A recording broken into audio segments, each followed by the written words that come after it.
Like, the common question. I think it's probably the biggest question that we get is like, is it painful and what can we do about that?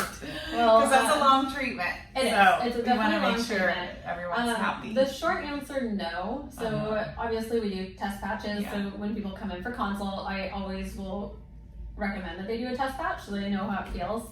I've yet to have one person say they thought it was painful when I've done the test patch. But the best way I could describe it, and I do have a video on pain levels as well, is, you know, if you scratch your skin like this, it's not going to hurt.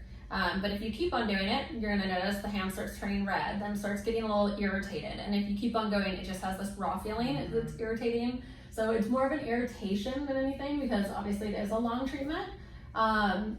The strongest over-the-counter numbing is 5%. That's just the strongest you can get legally without a doctor on staff.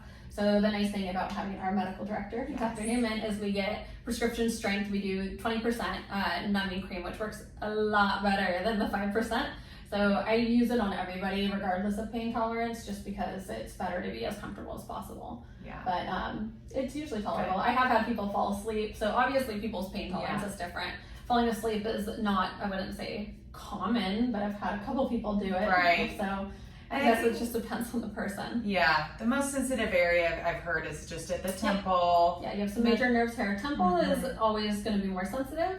The back head is just more irritating. Yeah. Scars, it's a toss-up. Sometimes you're numb on scars and sometimes you're hypersensitive. So that actually depends on how much scar tissue you have there. Yeah.